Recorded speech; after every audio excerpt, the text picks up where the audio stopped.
for being here. Thank you. We're going to start in just a bit.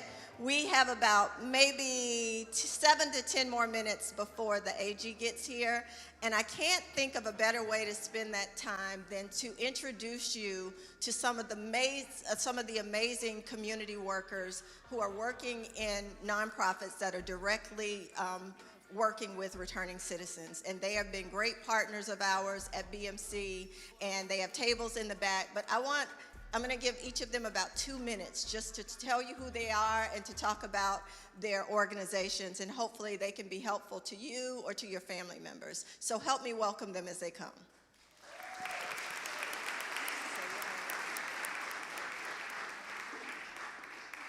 Thank you. My name is Noble Williams. I'm the Executive Director of the Transformational Prison Project.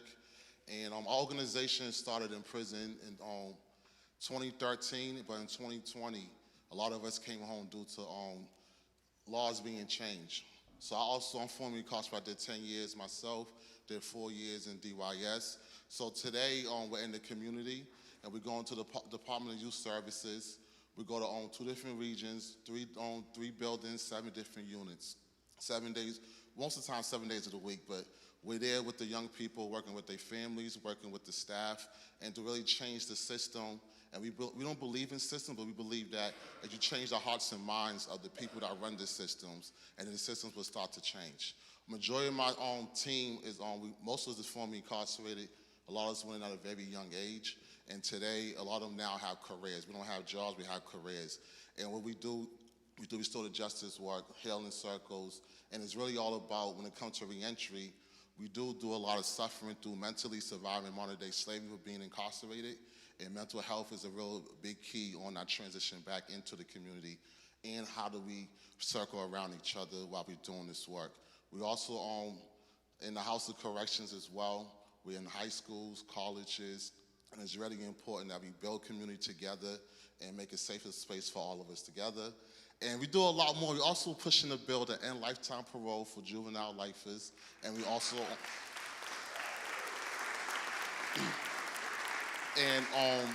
we also want to change the name of youthful offenders to transformational youth, because we all know words are very powerful. So I could say today I'm responsible for a crime I committed, but I don't define who we are today. And today we repairing the harm in our communities. Thank you. And Noble has to leave early because he wrote and directed a documentary that is being awarded in LA by the Sundance Institute. So let's give him a hand.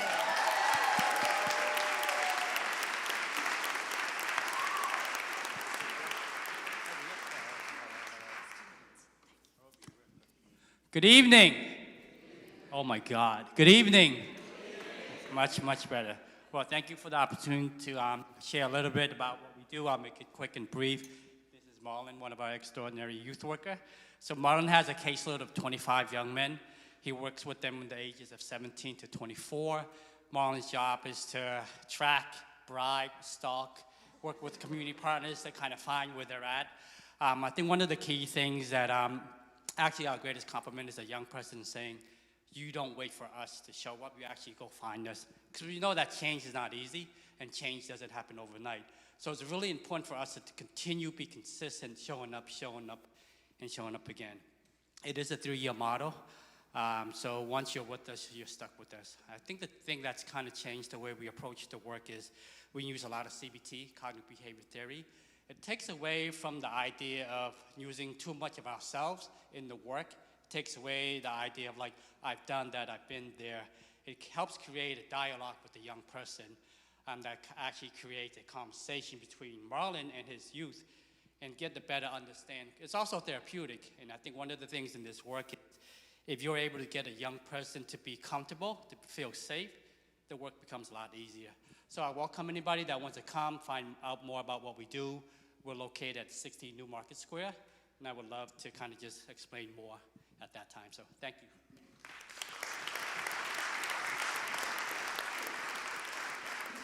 Good evening. My name is Jay Villar. I'm the Boston director for an organization called the Fountain Fund.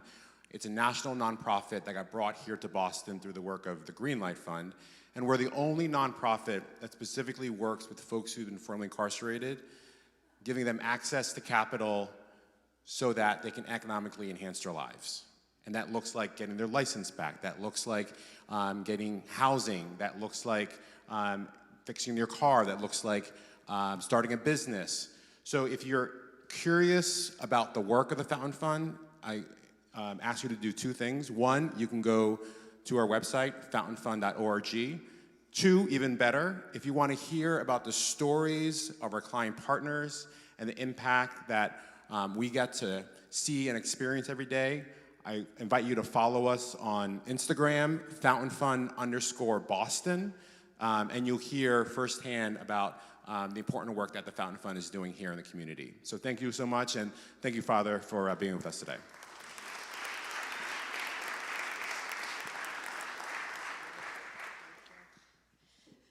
Hi, everybody. My name is Elise. I'm here representing NECAT, which is a 14-week culinary job training program. It's wonderful to look out and see so many familiar faces. I know some of you have been to our center, but we're a 14-week program in the heart of Boston that serves folks who are formerly incarcerated, and we work with them to get meaningful jobs in the culinary industry that offer room for growth and advancement and a meaningful wage. And we have a table downstairs, so come and see us. Thank you.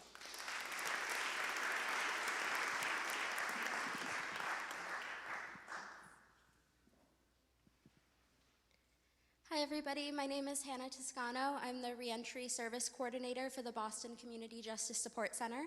We help anybody who's over the age of 18 who is returning home, whether they were arrested or if they've been incarcerated for 40 plus years. As long as they have justice involvement, we can work with them.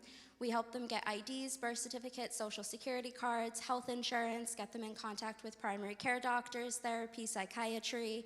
We have many community partners, including the Fountain Fund and NECAT, different vocational training programs to get them certifications, to help them find jobs.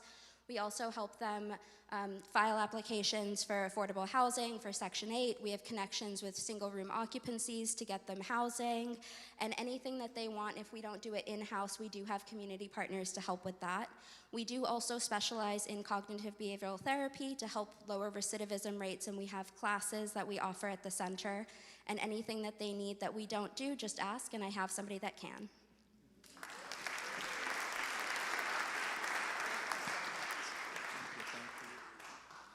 How's everybody doing tonight?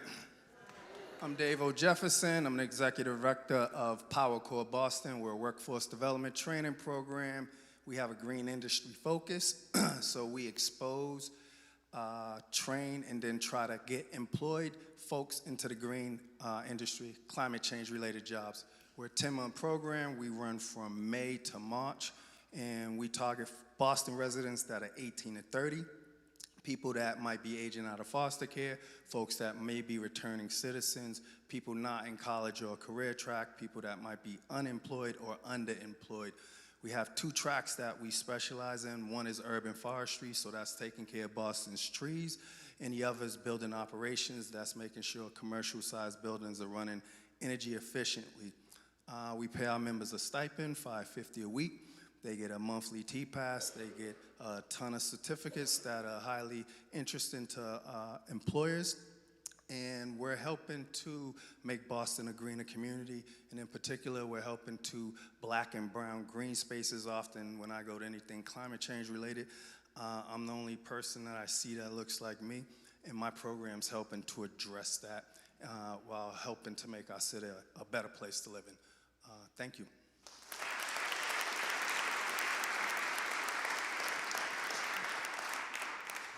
Good evening, everybody. My name is Dr. Dominique Price Conley. I am the director of the Office of Returning Citizens for Reentry and Case Management. We have two things that we do direct service, and we have an employment specialist and a housing specialist and 3 case managers. So we help streamline the process for individuals returning back into society.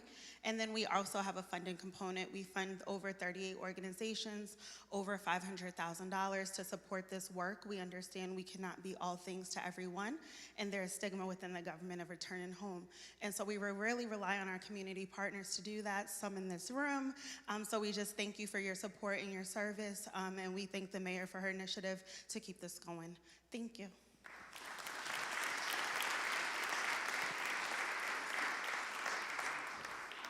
Hi. Good evening, everyone. My name is Michelle McDonald. I work at BMC. I'm the Patient Financial Counselor Manager, and I'm here today to support and let you know that at BMC, Boston, BMC South, BMC Brighton, and we are here to help the community with patients insurance, mass health, and today I noticed that there was a lot of questions talking about when you return home from incarceration. So we have phone numbers outside that you have Kat that we could schedule an appointment if you have any questions. And also, what's so great, I was telling a few people that with mass health, you now can do phone appointments. Patients don't necessarily have to come inside the hospital. So we're here to support you. We give the information out, and you can call us anytime, anyone you have in the community. And BMC is committed to work even closer with the community in regards to patients' insurance, especially for Medicare, mass health, whatever insurance questions you have, we're here to support you all.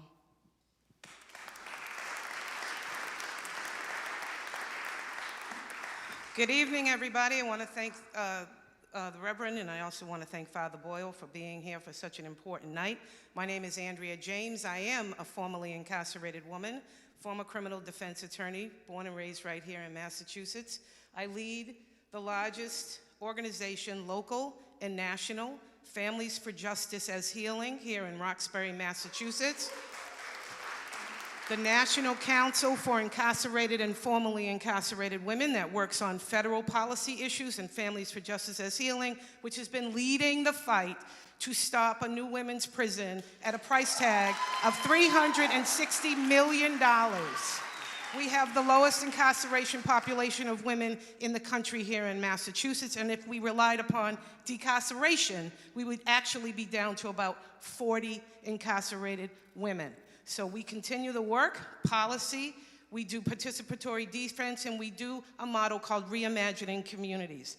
And we're really grateful to have Homeboy Industries, who really is the model. We have several members from the Los Angeles and Oakland areas at the National Council. So really happy to be here. If anybody's interested in helping us stop this new women's prison, we're also developing, last thing I'll say, a slate here in Massachusetts and across the country of formerly incarcerated women to run for office, myself included. I'm a candidate in 2026, so thank you very much.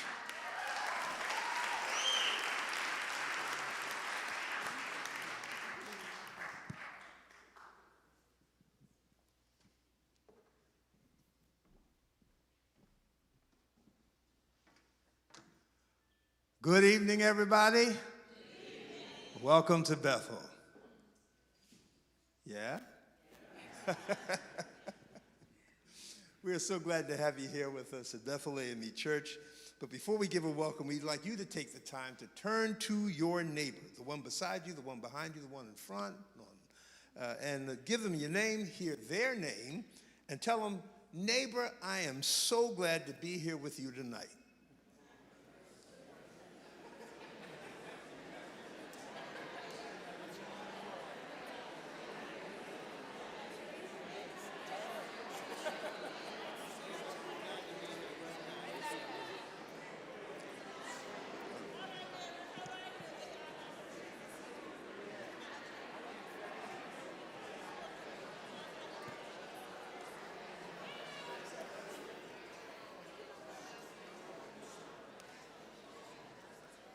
So this always happens. At first, people are shy about greeting each other, then we have to tell them, okay, enough of that. We are Ray and Gloria Hammond, and we're co-pastors here at Bethel, and we are so glad to see you here tonight. Whether you're a longtime Bethel member, a first-time visitor, a friend from across the city or across the country, a returning citizen, or a family member looking for resources to help your returning citizen whom you love. Whoever you are, thank you for being here tonight and for being a part of this extraordinary conversation. It was 37 years ago that this congregation called Bethel was started in the dining room of our home. As church congregations go, we're pretty young. But over all those 37 years, we've prayed and worked to become a place where faith meets freedom, where the gospel meets justice, and where love gets put to work. And tonight, that ministry continues. So we're deeply honored to welcome Father Greg Boyle, founder of Homeboy Industries in Los Angeles, the largest gang rehabilitation and reentry program in the world.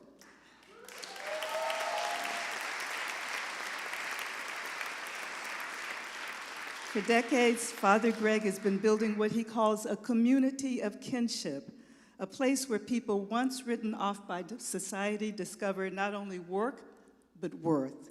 Not only second chances, but sacred belonging. We're also blessed to have with us two of Homeboy's amazing team members, Giovanni Abril and David Herrera. And I'm going to ask them to stand for a moment.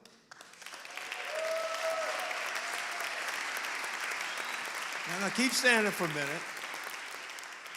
These are not just brothers whose lives bear witness to what redemption and courage look like in real time. They are also first-time visitors to Boston. Now, Father Greg has been here so many times, we consider him an honorary citizen. But these two brothers, would you join me in just saying, welcome to Boston? And we're also delighted to welcome back Massachusetts Attorney General, the amazing Andrea Campbell.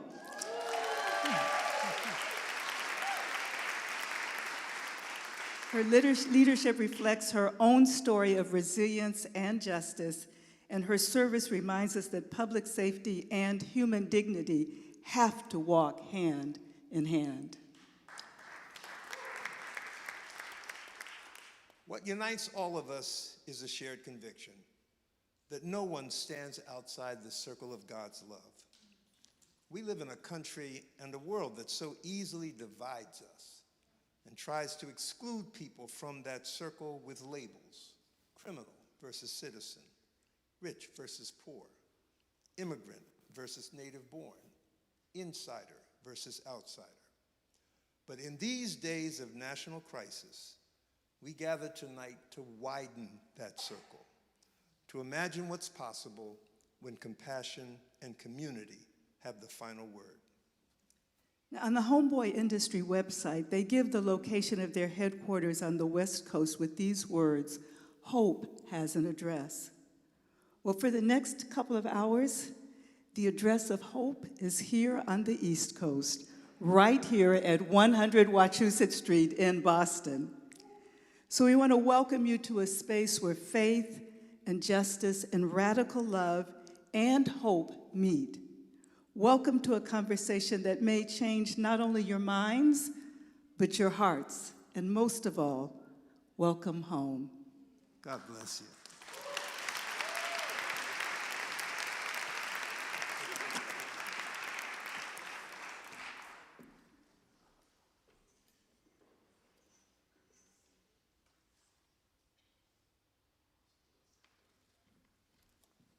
How's everybody doing today? Good, okay. Before we get this panel discussion started, I'm gonna bring us through a restorative justice grounding. And if people don't know what that is, it could be a breathing exercise, a meditation, a poem, a combination of them all, right? It's to get us all rooted in today, because we have a lot of things going on in our life, right? Work, home life, and let's just get grounded in this for today, all right? So what I'm gonna do is, I'm gonna bring us all through a breathing exercise. And everything that we do is an invitation. If you don't feel comfortable doing it, you don't have to. So I invite everybody to sit back, close your eyes. If you don't feel comfortable closing your eyes, just stare to the floor and just focusing on your breathing. I invite everybody to take one deep breath in and out. I invite you all to take another deep breath in and out. And as you focus in on your breathing, if you have any racing thoughts going through your mind, just try to clear your mind. If you have any nerves, anxieties, maybe pains floating through your body, just try to free your body. I ask you to try to just focus in on this space. Try to be present in this space. Try to be present together in this space. Know that you're all in a safe space, a safe container. And let's all take another deep breath in and out. Let's all take one last big deep breath in and just let it all out. And when you're comfortable and ready, please come back to the space. Thank you.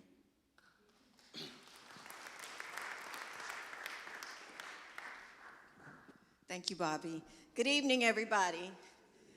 I am Patrina Martin-Cherry. I'm the Vice President of Community Engagement and External Affairs at Boston Medical Center, and I'm so excited that you are all here. I have some written remarks that I'm going to share with you, but a couple of things that I want to cover. One, if you are trying to do something good in this city, the one thing I've learned is that you hitch your wagon to somebody who is already towing the line. And in this work, BMC hitched their wagon to AG Andrea Campbell, who has been working tirelessly for all of the citizens of the Commonwealth, but especially those who are returning citizens. And I'm so grateful for your commitment in this work, and so grateful that you always say yes to us when we are trying to do something good, so thank you. We also hitched our wagons to my pastors, Reverend Ray and Gloria White Hammond. Thank you so much for saying yes, for all the things you do. You've helped us from everything to getting folks vaccinated, to talking about women's health and men's health and all the things, so thank you so much. One other thing, it's always good to have really good friends.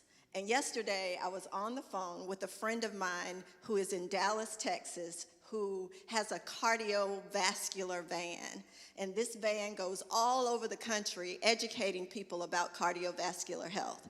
And so I casually mentioned this event, and she said, wait a minute. She's like, I just wrote this paper that incarcerated men and women are X times likely to die from cardiovascular disease. She said, I'm coming. She got on a plane today. Her plane was delayed. She just walked into this room. So I want to give her 2 minutes to come and talk about the work that she's doing. 2 minutes. Her name is Tara Robinson. Can you welcome her?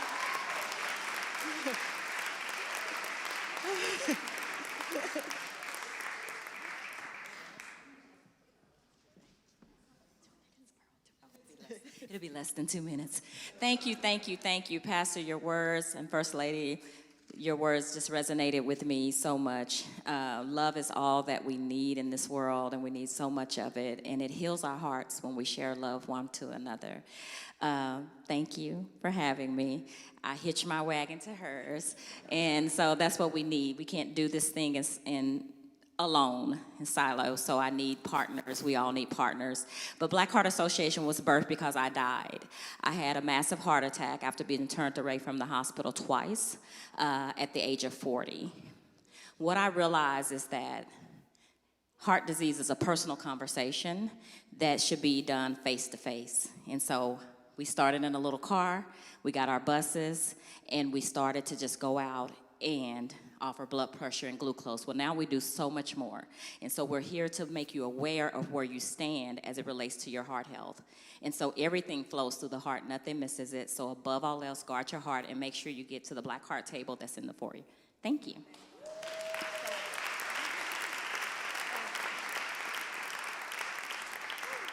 Good to have good friends who are working for great causes, so thank you. Again, thank you to Pastor Ray and to Pastor Gloria. For over 35 years, Bethel has served the city of Boston with love, with purpose, and prophetic conviction. It is an honor to gather in this sacred space that has been a beacon of radical faith and relentless justice in our community. Pastor Ray and Pastor Gloria, thank you for your partnership in this important work. Can we give them a hand, please? Thank you. On behalf of Boston Medical Center Health System, it is my profound honor to be with you this evening. We come together not just as an institution, but as neighbors and as advocates, as believers in the power of redemption, healing, and second chances. Before I introduce our guest, I want to speak to something I hold close to my heart. I have witnessed the impact of the criminal justice system on families and in our community. I know personally about the phone calls that break your heart as a mother. I know personally about visiting rooms in prisons that test your faith, the fear that grips loved ones in the middle of the night,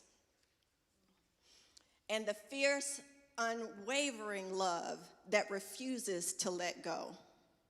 I know personally from family members and young people that I mentor how hard it is to come home and have door after door closed in your face, to have obstacle after obstacle meeting you every day when all you want is a second chance to start over. So when I say welcome tonight, especially to my returning citizens, I say that with my whole heart. This is a place that was designed for you. When we thought about this evening, when we thought about bringing Father Greg and his team here, we thought about you. We thought about every door that's been closed to you, and tonight every door and every heart is open to you. Every opportunity is open to you. I also want to acknowledge those who cannot be with us, those who are still inside, those who we carry in our hearts and in our work. This evening is for them too, as they are still dreaming, they are still growing, and they are still hoping for a future that gives them a second chance. We are deeply honored to welcome Father Greg Boyle, founder of Homeboy Industries and recipient of the Presidential Medal of Freedom. Father Greg was born and raised in Los Angeles and is a Jesuit priest. From 1986 to 1992, Father Boyle served as pastor of the Dolores Mission Church in Boyle Heights. Dolores Mission is the poorest Catholic parish in Los Angeles that had the highest concentration in gang activity in the city. And I will tell you that a couple of years ago, Dr. Thea James and I got an opportunity to go to LA and walk through his facility and spend the day there, and I've never seen anything like it in my life.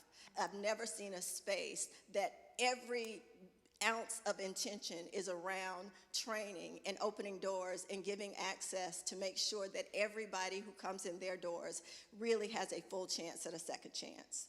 For over 35 years, Father Greg has been a living example of what it means to stand in solidarity with those in society that society has labeled and left behind.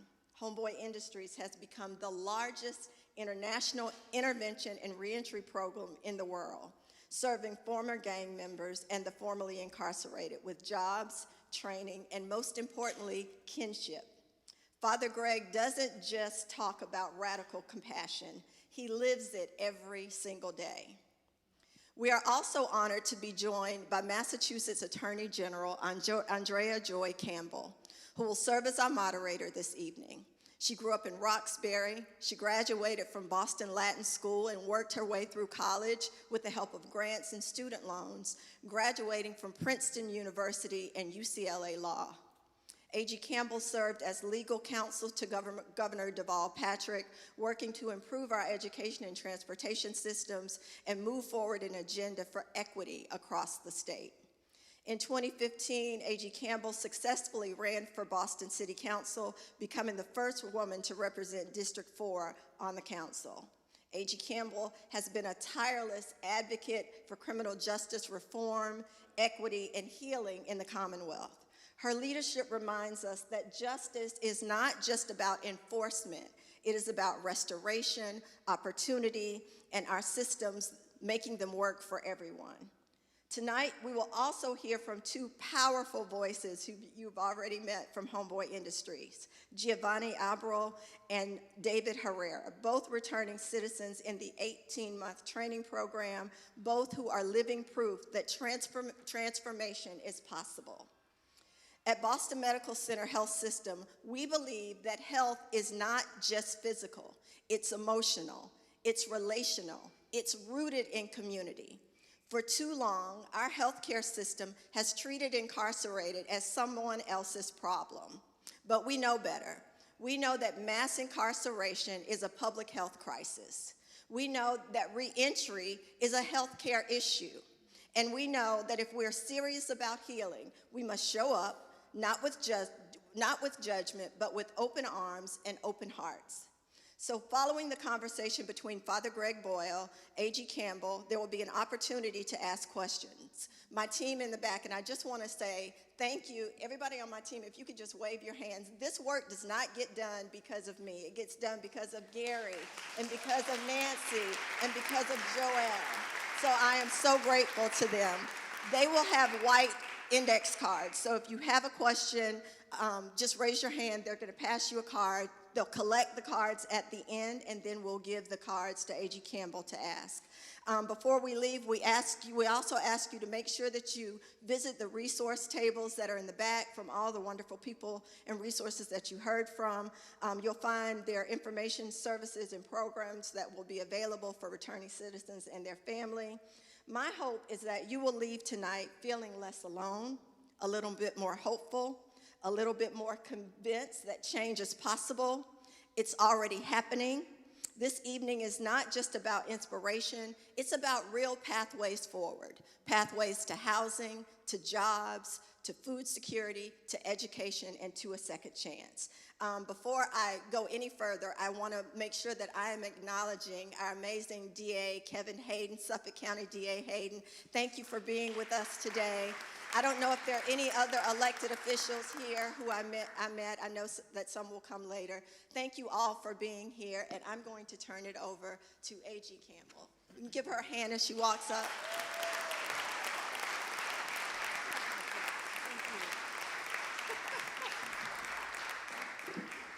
Good evening, everyone. Okay, we ain't behind the wall, so I don't know about you. I'm delighted to be here with each and every one of you, so good evening, everyone. Good evening. And thank you all for being here. And Trina, Dr. James, your entire team, BMC, I actually want to give you another round of applause because you gave us a lot of gratitude. This was your baby. You went out to California, you came back and you wanted to do this, so thank you very much to you and your entire team for the continued collaboration. This is just one part of the work we're doing in terms of serving those who are formerly incarcerated, including those who are still behind the wall, so I am so grateful.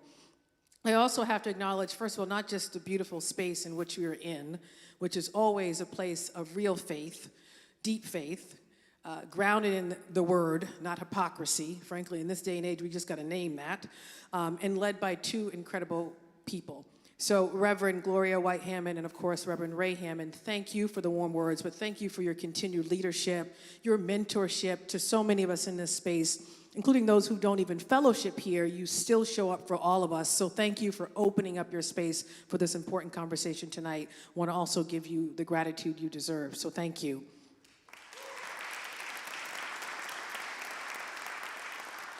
And Father Boyle, Giovanni, and David, thank you. I look forward to this conversation, which will start very shortly, but thank you for being here as well. I also spent time I went to law school at UCLA, UCLA, so I am grateful for any connection to California, and because this is their first time, not Father Boyle, in Boston, please show them a great time, because we don't always have the best reputation out in LA, just saying. So. Hopefully they're already doing that, but thank you for being here. It's an honor and privilege to share this stage with you. I will just say a few words because I think it's important to set the context and then, of course, get back on schedule. I don't need to remind the folks in this room, I've been looking around in this space. I know so many of you. You are the leaders of organizations, of movements. You do incredible work. You never get the gratitude you deserve. So I just want to acknowledge all of you for being here tonight, for staying, for resourcing the tables, for doing the work. Each of you already know that thousands of people, sadly, are still released from our prisons and our jails here in the Commonwealth each year. Most of those folks are poor, and they are black and brown. And these are, of course, due to long-standing racial disparities in our criminal legal system. We know these folks face significant barriers to reentry and reintegration into their communities, including exclusion from housing, employment, and other critical economic opportunities and ways in which to build their own wealth, which, of course, impedes people's ability not only to land on their feet, but to stay on their feet. And I know this firsthand. It's not only an honor and privilege to be your Attorney General and to be the first Black woman to serve in this role, which I never take for granted. I carry it with the humility it deserves. But I also don't forget why I do this work and where I come from. I grew up in this neighborhood, actually Roxbury in the South End, public housing. We grew up poor. We didn't have a lot, although our family had a community. A lot of community, including folks I'm seeing in this very room that I grew up with who were a part of that community. But sadly, my mom would actually die in a car accident going to visit my father, who was incarcerated at the time. And I didn't meet my father until I was 8 years old because he was incarcerated. And my grandmother did the best she could, but she struggled with alcoholism. And when she struggled, we were in the foster care system with loving relatives, just significant instability bouncing around. My father would get out of prison when I was 8 years old. I would meet him for the first time. But sadly, he wouldn't live to see me graduate from college. When I was a sophomore at Princeton, first in my family to go to college, I talked to him one morning. He died the same evening. Always striving to do the best he could. Although he was, quote unquote, a criminal, I put that in quotes because that's now how I labeled him. He was the smartest man I knew and always did the best to ensure that his children would hopefully do better. But sadly, fast forward, my twin brother, Andre, would die while in the custody of the Department of Correction, which oversees our prisons here in Massachusetts, at the age of 29 as a pretrial detainee waiting to go to trial, and he would never make it. So I never forget those pieces of my story. And as I stand here, I still have loved ones who are incarcerated, and they would try to use that against me. And like I tell everyone, bring it on. Because I know there is power in our stories. There's power in our lived experience if we only have the courage to share it and, frankly, to then use it to serve our God-given purpose while we're still here on earth. So I am here to say, as your Attorney General, we will continue to work in partnership with each and every one of you. We will continue our working groups. We have a lot of working groups, all designed to do work in this space of reentry and reintegration.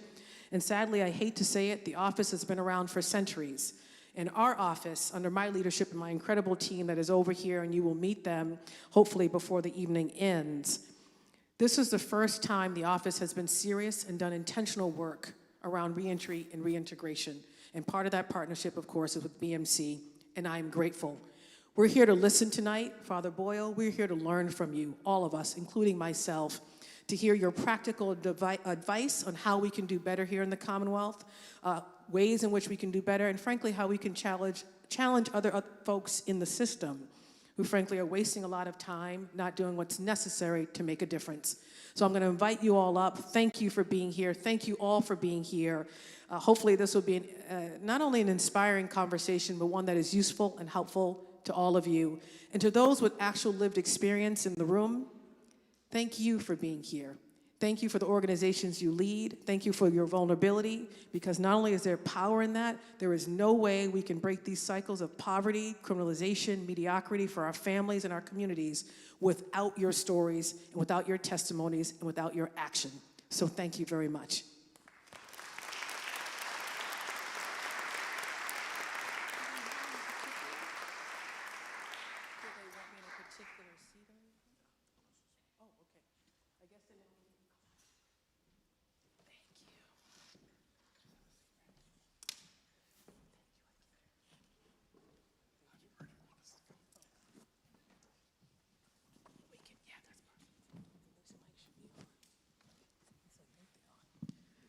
You want to mic check your mics? Is that okay? Mic check. Thank you to the audio system and the tech team. It's working. Let me just find my notes. They make sense to me. First of all, I just will reiterate, thank you all for being here. Thank you for being a part of this conversation. Father Boyle, I will start with you because you are not only the founder, but also you've spent the last 35 years working with those who are former gang members through Homeboy Industries. And I think a lot of folks have read many things about the organization online, but if you could just share with this incredible audience, what was the spark that started this organization? And was there a pivotal moment that showed you that kinship, not simply intervention, was actually the answer to breaking cycles of criminalization, violence, and incarceration?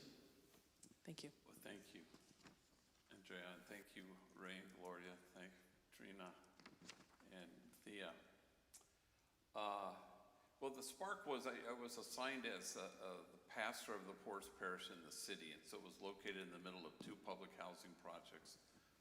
Pico Gardens and Aliso Village was the largest grouping of public housing west of the Mississippi. And it had 8 gangs at war with each other at the time. And that was kind of unheard of in public housing, generally speaking. You might have 1 gang. But we had 8. And so LAPD said my parish was the place of the highest concentration of gang activity in the whole city.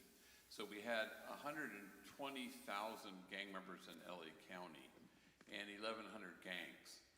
So I buried my first young person killed because of gang violence in 1988. And then 3 months ago, I buried my 263rd. Not all from that parish, obviously, but I know a lot of gang members, so I get asked. So that was the spark, I suppose, because I was just there to be a pastor. I was very young, and then this started to happen. So the decade of death in Los Angeles, I think was reflected probably in many other parts of the country, was 88 to 98. We had 1,000 gang-related homicides by 1992. The homicides have been cut in half and then cut in half again since then. And part of what Homeboy did eventually was it served as an exit ramp off this crazy violent freeway. So before then, it just intensified the despair, because if there was no way to get off this freeway, and you know freeways from UCLA, so it's just kind of that you're stuck.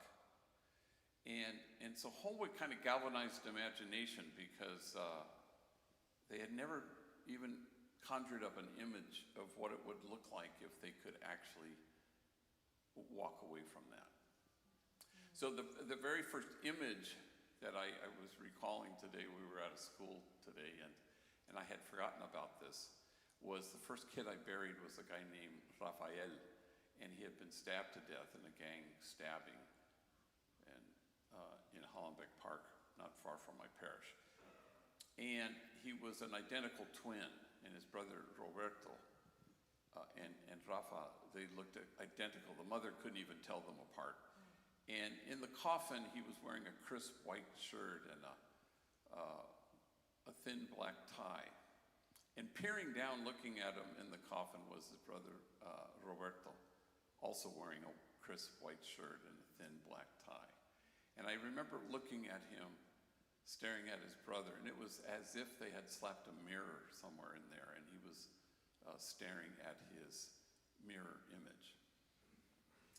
And I just remember that as my first image of the first kid I had buried, and there would be many more, sometimes even 8 funerals in a 3-week period. It was very constant. And I thought, yeah, but people are killing their mirror images. And that was becoming pretty evident in the community where it was so intense with shootings all the time. So that was kind of the first moment. It ended up, 37 years later, we have 10,000 folks a year walk through our doors. We have a big, huge headquarters. We have 14 social enterprises, tattoo removal, therapy, lots of kind of connection. But healing became the centerpiece. And I love, of course, the shirts from the TPP people that say, hurt people, healed people, heal people. And so, whereas our t-shirt used to say in the earliest days, nothing stops a bullet like a job.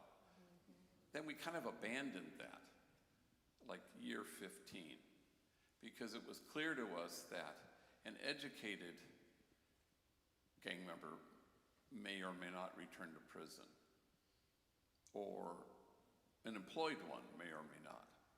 But then it became our conviction, and we've never wavered from it, that a healed gang member will not reoffend, period. And so it was a way of infusing hope to folks for whom hope was foreign. And so that's been kind of the model, was the healing-centric had replaced the job-centric.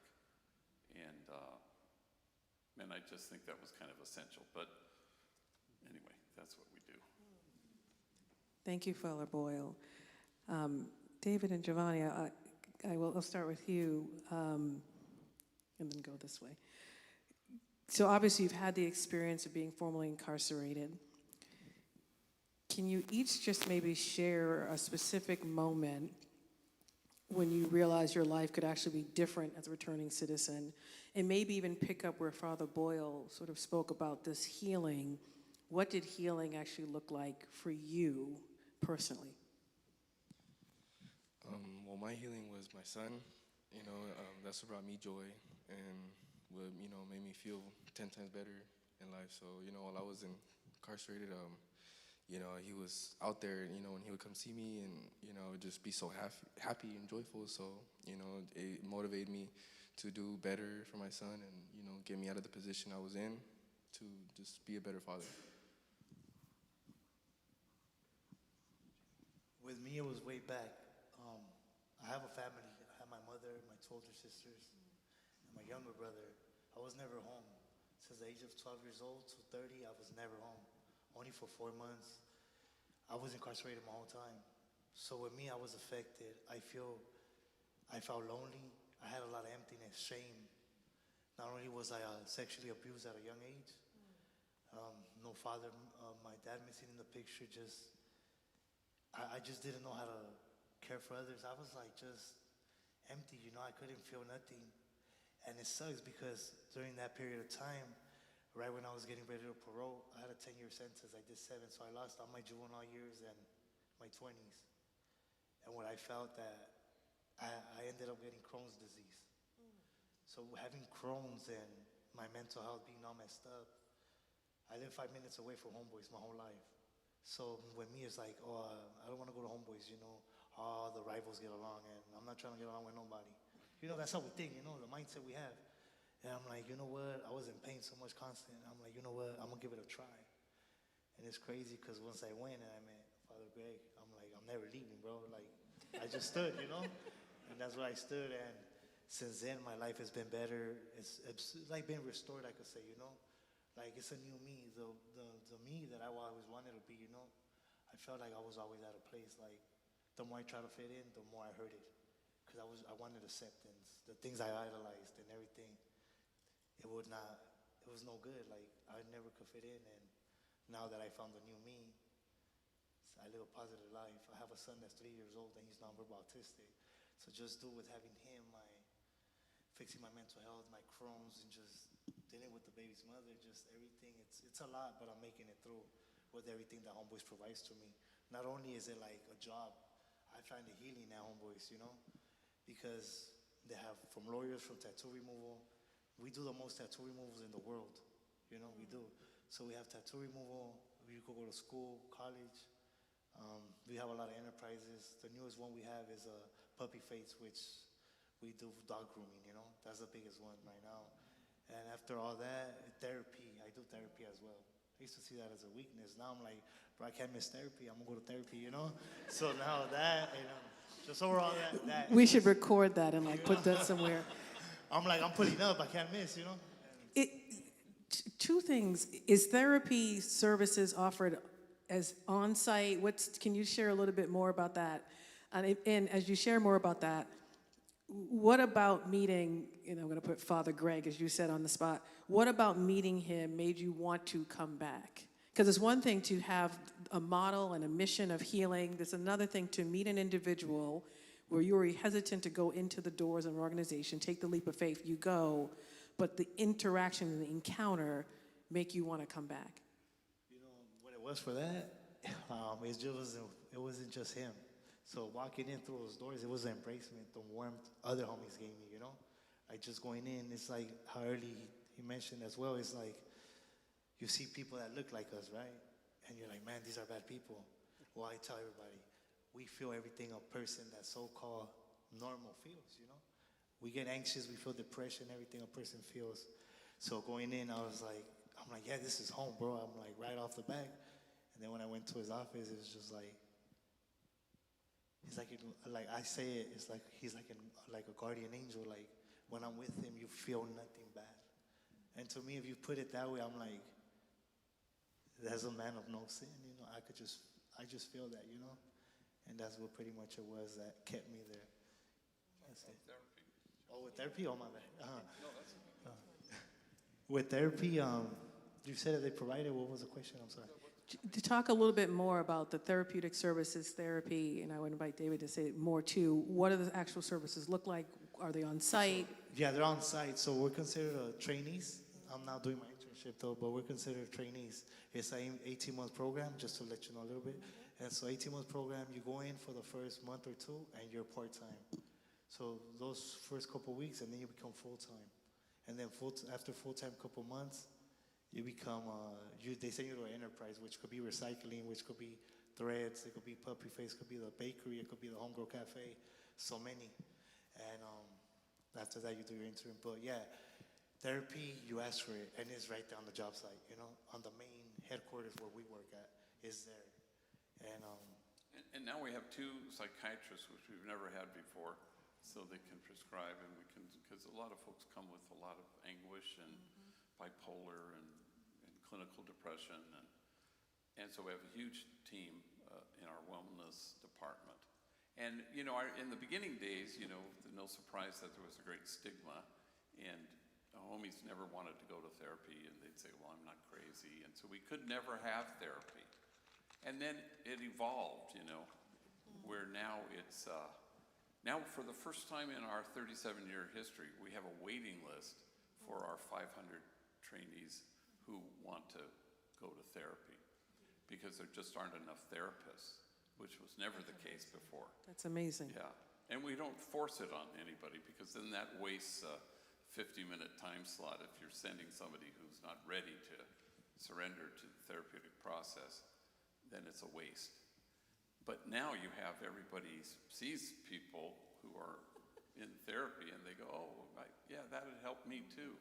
Which is a kind of, for folks who think, as we all do, we're tempted to think, we're not making progress anywhere. Well, if you hang in there for the long haul, you're going to see those things change, which is just a testament, I think, to the long haul.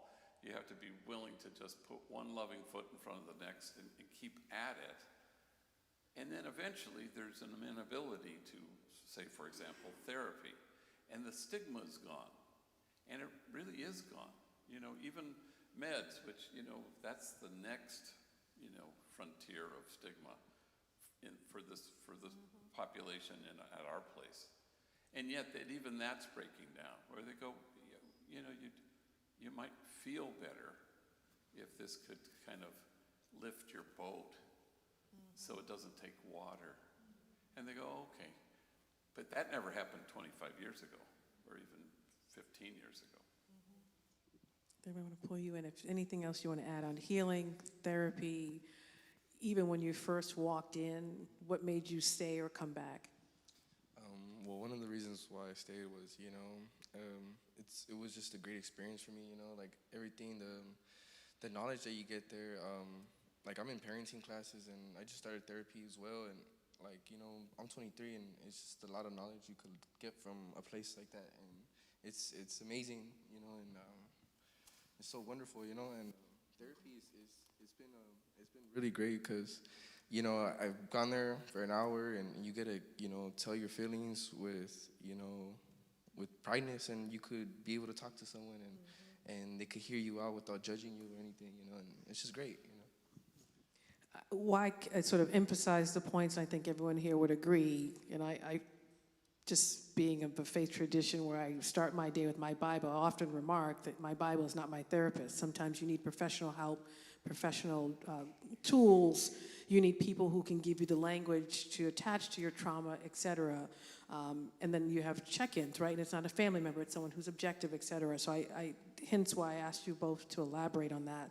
So thank you, Father Greg / Father Boyle. Father Boyle, one thing you've continued to stress is that the organization, things have evolved over time, so nothing stops a bullet like a job. Then you sort of move from that based on experience to this healing.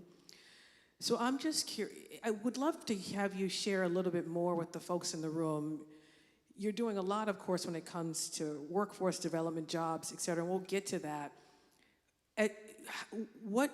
Why is it important to continue to take a step back, take a moment even as you're doing the work, to look at what's having an impact and what isn't? And maybe you need to then shift your mantra, maybe you need to then shift your focus or expand. But if you could share more about that, because I think folks may start an organization to serve this population, start with a mission and stick with that for 10, 20, 30 years, and maybe be afraid to shift the approach based on what they've learned. So if you could share more about that, that would be helpful. Yeah, I think initially when you listen to gang members, which of course is valuable, they told me if only we had jobs. And so that became, you know, myself and the women in the parish, and the profile in the projects were women with children primarily. We marched around the factories that surrounded the housing projects trying to find felony-friendly employers, you know, because we listened to gang members. And we couldn't find them. We started work crews and maintenance crews and landscaping crews, and then Homeboy Bakery started as a result, really, right after the unrest that followed the acquittal of the 4 police officers who beat down Rodney King. So then we started to we created our own jobs, but we were still finding jobs for gang members. And there was a gang member who, he didn't have a job. We found him a career. And then his lady left him, and it kind of threw this monkey wrench into his life, and he's now doing 125 years to life at Folsom. And it was in that moment with that kid who I knew since he was a little one, I knew, okay, we need to shift. Because though he had a career, he still had all these things, wounds that he needed to excavate and kind of go through. And so it became clear that we had to shift the way we did things, which is, I think, essential, because as it was part of the evolution was listening to gang members, and all of a sudden, once you knew gang members, then you went, oh, this is about healing, that everyone who walks through the door comes barricaded behind a wall of shame and disgrace. And the only thing that can scale the wall is tenderness. So how do you create and nurture a community into place that can cherish? You know, homies, especially those who've spent so much time in prison, will say, you know, we're used to being watched, but we're not used to being seen. And so you create a place where everybody feels safe and seen so that they can be cherished. And in the end, systems change when people change. And people change when they are cherished, which is what Ray was saying earlier. You know, it's a way of sort of bringing it down to putting one loving foot in front of the next in relational wholeness with people. And because we kind of, the outsider view sometimes drives the inside of our policy. So we end up getting to a place where we go, oh, I know what they need, you know, from way over here. And it doesn't quite work that way, because then we think it's about that folks are deficient, that they just don't know enough, and if only they knew enough or knew more. But the truth is, if once you're healing ends in the graveyard, but once you've done some kind of essential foundational healing and surrendered to it, then you can be taught anything. We were talking at dinner about the pharmaceutical jobs, and there aren't people out there. Well, of course there are. They're right here, and they're in this room. But it's not about knowledge. It's about once people can inhabit the truth of who they are, if they can experience some sense of wholeness, then they become sturdy. And then after 18 months, these guys will leave Homeboy, and the world could throw at them what it will. But this time they're not going to be toppled. And it's not about having been finely educated. It's about their whole. They know who they are. They have found their true self in loving.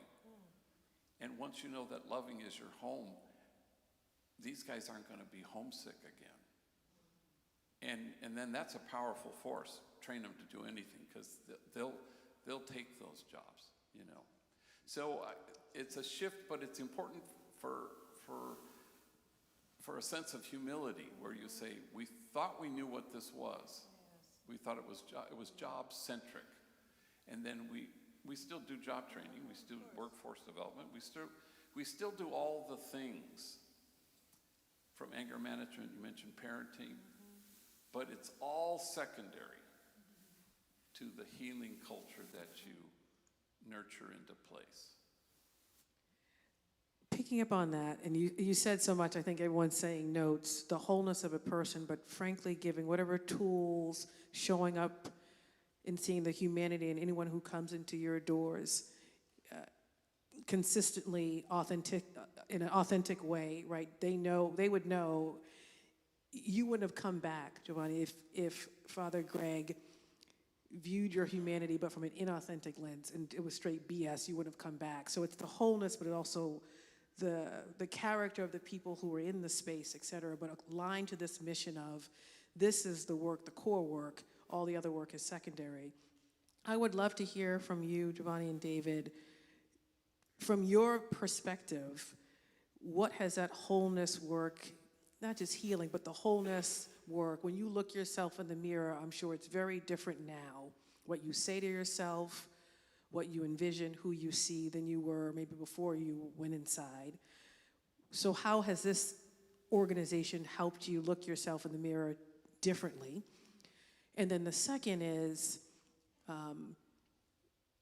well, I'll leave it at that, then I'll follow up on sort of the program, the mirror work.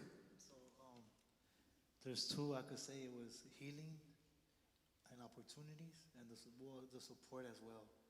I seen it all once I got there, and that's why I say, like, that's what made me change, but not even so change. I found myself, I was hurting for so many years, and there's nothing to even say about Homeboys. It's just like everything is there. You find everything there, correct? So that's what made me who I am now, today, That's what it is, pretty much. You're saying, what was it again that you said? Sorry about that. So who are you? When you look in the mirror, right? Who are you? The person I see now is a person that helps the people that blind themselves and the people that are blinded, as well as the ones that are scared to come forward for change. You know what I mean? That was me back then. So now what Homeboys did for me is, since I found myself, I like to speak for others. So I want to advocate. That's what I'm doing now. Advocacy for Homeboys as well. That's all I'm there for. But you also thought that you didn't want to go there because you only live 5 minutes away, because you thought the folks were weak because they got along with their enemies. Now what do you think? Now it's a bomb. That's all. That's just all family. And I like it because it's not just deals with, people sometimes, it's like that. California is a very segregated state, especially in CDCR, which is a prison system. I believe we have the highest of African Americans and Mexicans not getting along. But at Homeboys, it's just everybody's with each other. That's why it's kinship. That's why everybody gets along. So I love that. These are cycles that need to be broken, as well within the mental health too. But this idea, too, that you can't see the humanity in one another until you see it in yourself. Correct. You look yourself in the mirror, who you see now is whole and complete. What would you add, David? Yes. Well, I see myself a whole lot different. I see myself a whole lot different. You know, I see myself more loving, caring, and, you know, most of all, just more forgiveness, you know, like learning how to forgive someone and everything that's, you know, that's what I, you know, see myself in the mirror. Mm-hmm. So I'm going to ask one more question, but I'm mindful of time, so for questions. Now on the secondary, which is a lot of secondary for your organization, but I would love to just hear from you, Father Boyle. You said, you know, we went and created our own jobs. We didn't wait for other employers to find us. We created what our folks told us they needed. And we got creative in our job opportunities, tattoo removal, you name it. So if you could just share more about the job training, the substantive development of these opportunities that they're afforded. And then I'll ask David and Giovanni to share sort of about what that actually has been for them, workforce development, training opportunities, et cetera, what it's been like for you, college, career opportunities, et cetera. Yeah, you know, we say trainee. I don't know how we came up with that, you know, because you start to go clients and members and guests, and I don't know what you would do, but so I guess we landed on that, and because we didn't, in the early days, we never had a time limit, you know, basically. You could stay there until you got a gold watch 50 years later, you know, so. But then that's untenable, because the truth is, like you say, come 4 o'clock, you don't want to go home. Well, you know, we have 500 trainees and 100 core, who are the people who would work in our 14 businesses who could teach how to make croissants and stuff. And then 200, you know, folks who are supervisors. So, but we kind of had this, we said, well, 1 year is too short, 2 years is too long.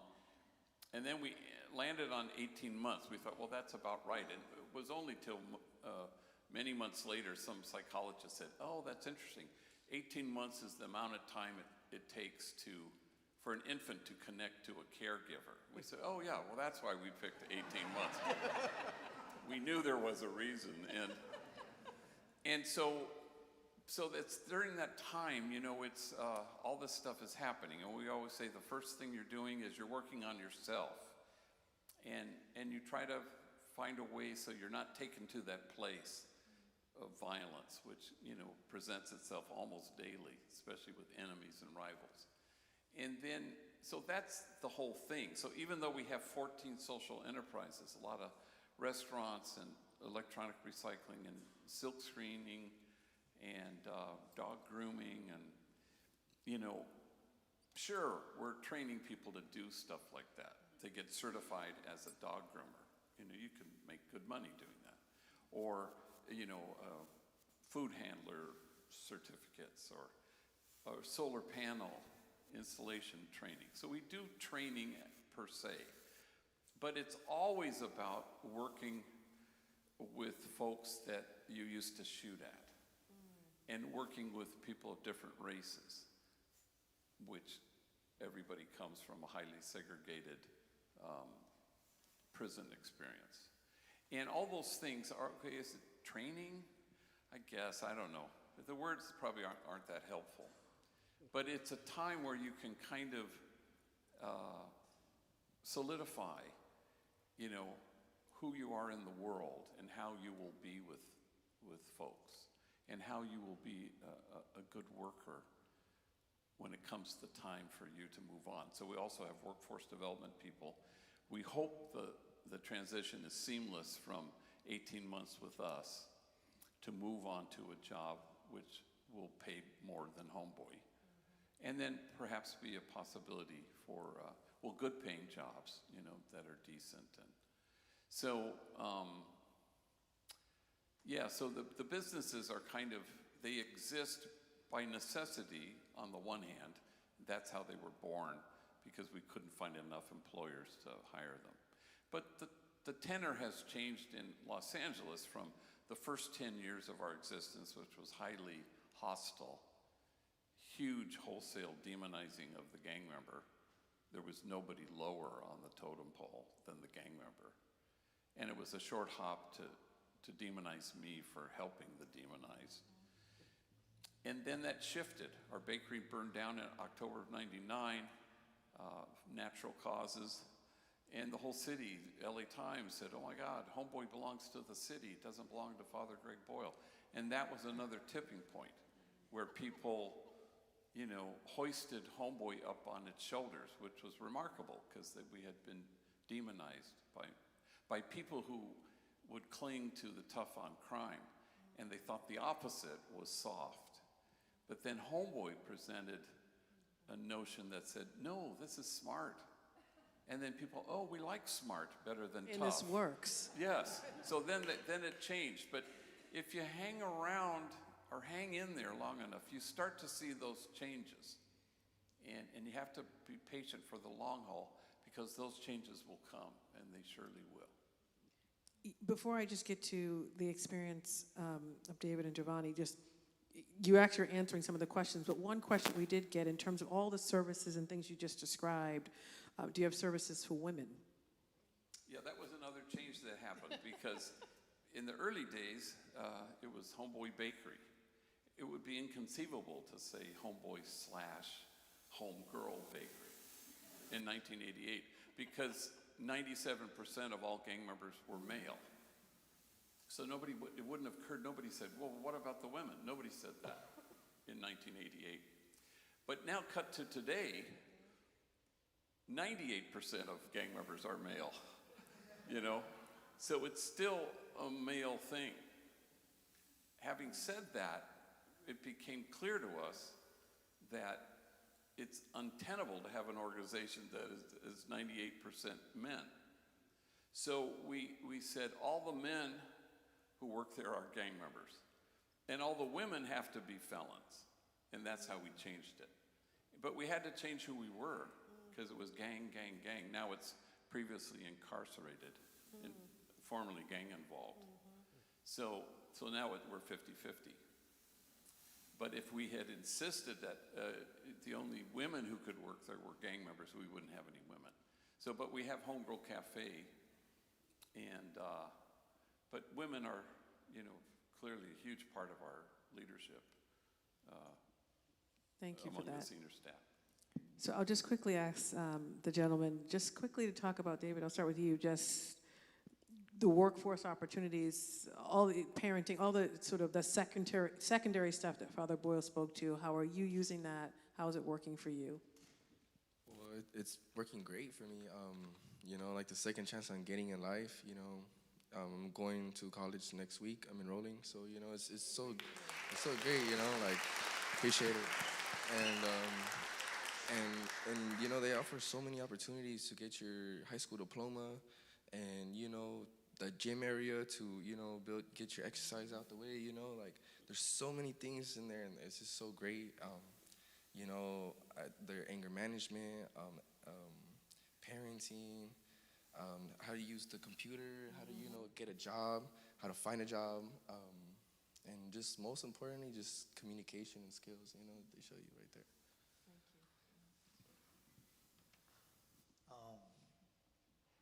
It's taught me everything that I needed, all the tools of life that I need to, so I could prosper and grow as a man, as a father.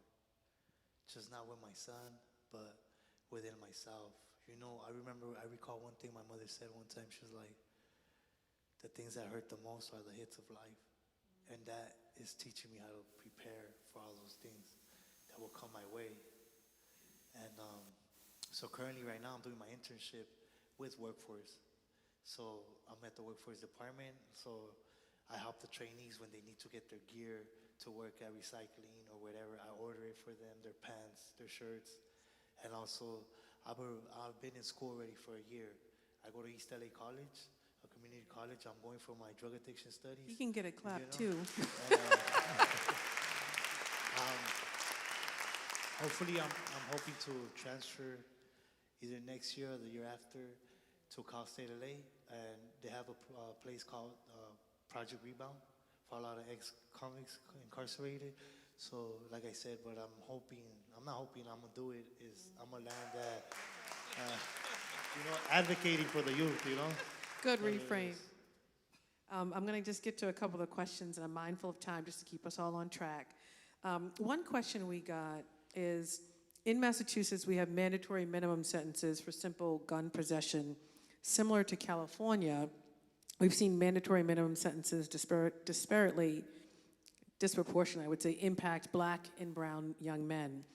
We also have prosecutors unwilling at times to offer reduced sentences for simple gun possession. Can you discuss how you navigate, and this is, I guess, a question for you, Father Boyle, how you navigate advocacy with your local district attorneys? Can you speak to maybe the harmful impact of mandatory sentences specifically for young people, which is similar to some other questions, is obviously DAs play a role in the work that you do and those you serve. Can you talk a little bit more about that? Well, it's always a focus that, as you mentioned, Giovanni, the advocacy that's writ large in terms of legislation, and how do you help the community imagine something different? Because some things become unimaginable. They think, well, that's just not possible. But it's okay to give yourself permission to imagine the day when policing is obsolete and prisons are empty. It's okay to imagine that, because you might say, well, that's impossible. But if that's what you hold in your imagination, and you hold it out to yourself, and you start to say, what if we did this differently? So lately we've been having judges who love Homeboy, which never happened before. And so now we're kind of hesitant, because they'll want to sentence somebody to Homeboy, and we go,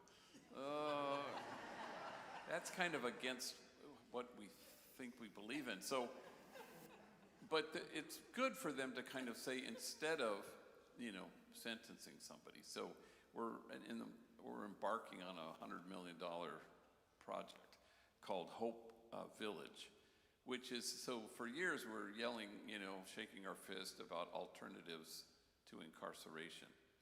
And so, but then we thought, well, what's our alternative to incarceration? Well, Homeboy kind of is, but now, because there's a whole kind of land separating our headquarters in Men's Central Jail, which they've now decided to tear down and not rebuild. So we want to kind of say, well, what if we had a village? What if we had a place that had the intentionality of everything from the arts to mental health to substance use disorder to housing? Because 70% of our population, when they arrive, are technically, legally homeless. They're couch surfing and they're sleeping in their cars. So, and we have a department that does exactly this, where when it pieces of legislation, then they kind of say, how can we move DAs and laws to a place that's more respectful for the great disparity that has always existed, and allow for that, and then to kind of say, well, what would we do differently, where we, wouldn't just criminalize the poor endlessly, but that we would decide to no longer do it. But we need to have people who are able to explain kind of what it would look like in terms of sentencing, and how could we liberate ourselves from, minimums that are not human. Thank you for that. And I'll end with this last question, and I sort of try to pull some together. How has your 37 years of experience in Los Angeles and California changed the system of prosecution, conviction, incarceration? I think you just talked about that. But if you could elaborate a little bit more, there is obviously legislation and legislative tools that can make a difference. You mentioned judges, the judicial system, DAs, but also attitudes, politicians, budgets. How have you navigated these sort of various systems, stakeholders, who maybe at first were saying, what are you doing with those gang members, but now are coming around? But can you elaborate a little bit more on some of these other stakeholders, legislation, politics, politicians, Yeah. attitudes, budgets, et cetera. I think part of the issue, though, if we were to go way aerial, I remember I was once on the LA Times Festival of Books. I was on a panel with a rabbi and a newspaper columnist, and I don't know what we were talking about, but I said the two principles, overriding principles that we just embrace at Homeboy is that every human being is unshakably good, no exceptions. And we belong to each other, no exceptions. And then I asked this packed auditorium, now, do I think that every single vexing, complex social dilemma that we need to address would dissipate if we embrace those two principles? And I said, yes, I do. And the entire auditorium burst into laughter. And I have to admit, I was kind of startled by it. And when the laughter subsided, I said, yes, I do. And yes, I do. And if I can say over 40 years of walking with gang members, what's the one thing I've learned? It's that if we could abandon once and for all the idea that there's such a thing as good people and bad people. I've worked with gang members for 40 years. I've never met a bad person. I've never met an evil person. Never. I've met broken people. I've met deeply wounded people and traumatized people. I've met utterly despondent people who can't conjure up an image of what tomorrow looks like. I've met really mentally anguished people, but not once, not ever have I ever met a bad person or an evil person.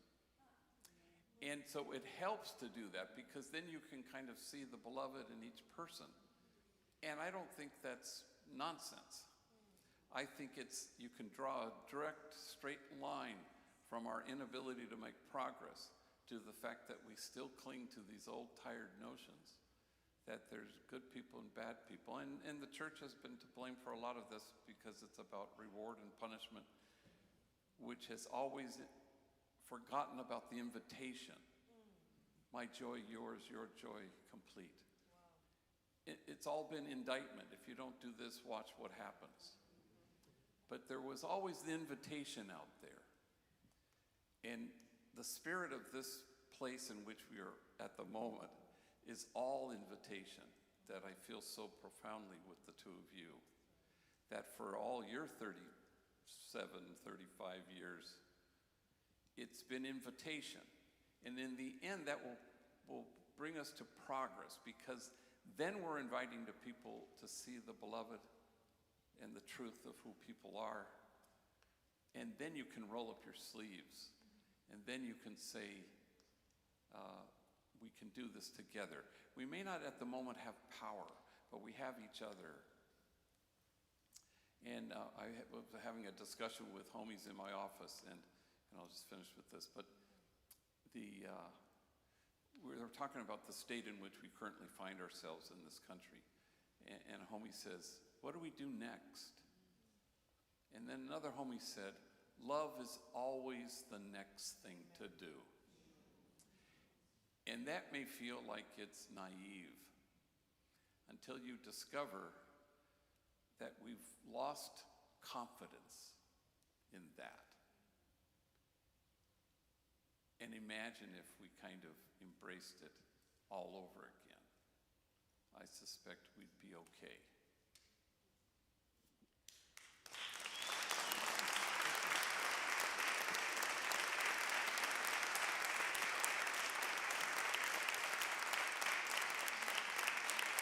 Wow.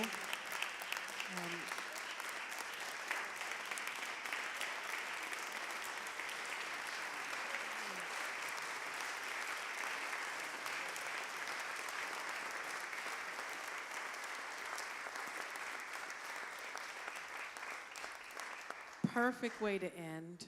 Total inspiration. On behalf of everyone who is here in the building and those who are members of our team who are not, we extend significant gratitude to each and every one of you. for getting up here, being vulnerable, sharing your story with wholeness, with authenticity and truth. And as I've been going deeper and deeper in the Word, prayer, fasting included, love is the only way, and it is the only way we're going to win this.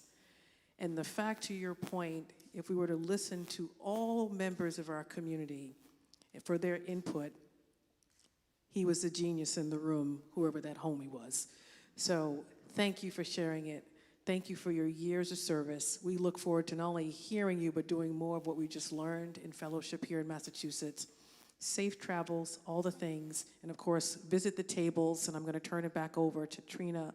Thank you, but thank you all for being here, and thank you for a wonderful conversation. Keep giving this amazing panel and our moderator, DA Andrea Campbell, a hand. This was such an incredible conversation. Thank you so much. Thank you, Father Greg. Thank you, Giovanni and David. I hope each and every one of us leaves here knowing how important that love is the way. And I hope we're all leaving thinking about what can we do to provide access to a returning citizen. So please have that on your mind. I have two announcements to make. One, do not leave here. There are resources in the back. There's food that's provided by Fresh Food Generation. It's delicious. So make sure you get dinner before you leave. Make sure you talk to somebody you don't know.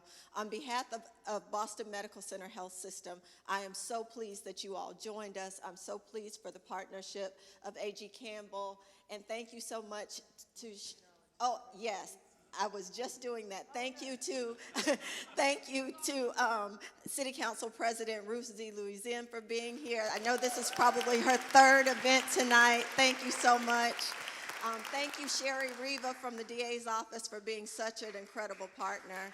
And last but not least, thank you so much to Pastor Ray and Pastor Gloria White Hammond. Pastor Ray and Pastor Gloria, can you please come and close us out?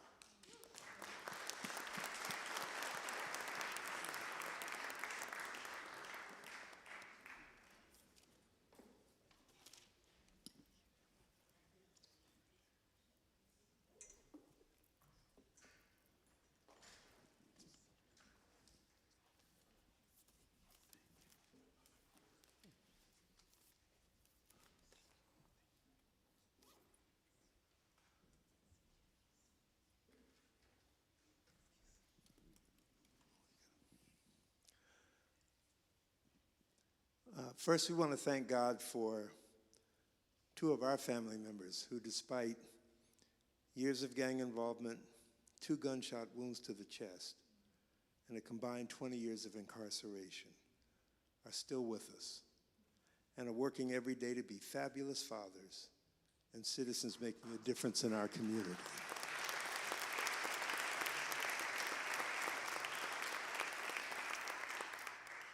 And second, we want to ask you to join us in saying thank you to 2 phenomenal women, Patrina Martin Cherry and Dr. Thea James.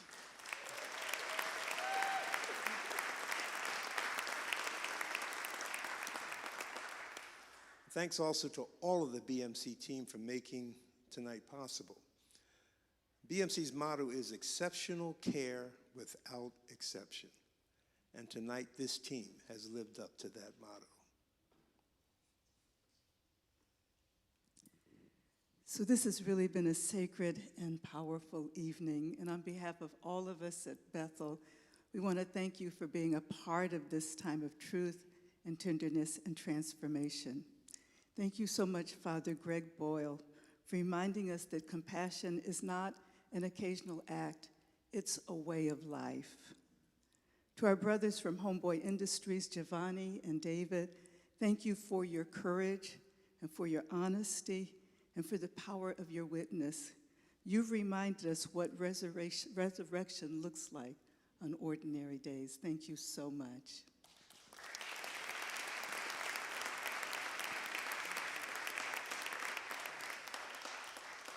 And to Attorney General Andrea Campbell, thank you for your steadfast leadership and for showing us that justice and mercy are not opposites, but partners in the work of healing communities.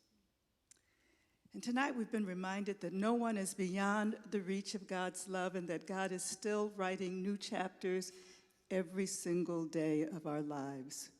We're all invited into that holy work, building what Father Boyle calls a community of kinship, where we stand with those on the margins until the margins disappear.